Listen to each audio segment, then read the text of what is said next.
I'm going full in with this, and I'm going to say it. And that's why I got to brush my hair back and, so to speak, dive in. The Black Lives Matter movement seems to be, at least at its core for whatever reason, and based on the language it uses, seems to be anti-Semitic in nature, just in terms of disrupting the Bernie Sanders event and using very Holocaustal language in order to express what they wanted to do to the cops.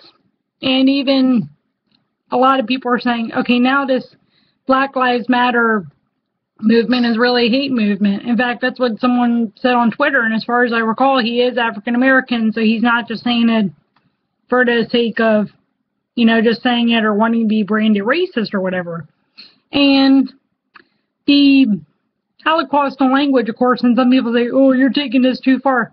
Well, excuse me if pigs in a blanket fried them like bacon doesn't sound, for lack of a better term, a little Holocaustal. And some people say, oh, that's just playing on the fact that cops are pigs and, oh, you ought to fry them like bacon and this. And, well, I'm sorry, frying someone, again, sounds like very Holocaustal language.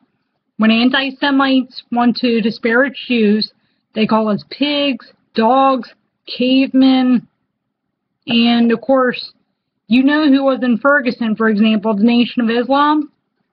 So, and this is where a lot of the Black Lives Matter movements are, too, in terms of, oh, defending Michael Brown in Ferguson, defending Trayvon Martin in Florida, and by the way, Florida, too, of course, has a strong Jewish community, so I can guarantee you there were connotations there. And people say, oh, you're stretching it.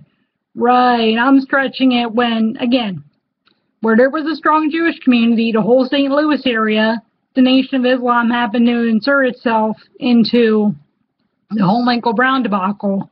Again, when the thing with Freddie Gray came up, conveniently, the protesters picked Northwest Baltimore, where there is, of course, Park Heights.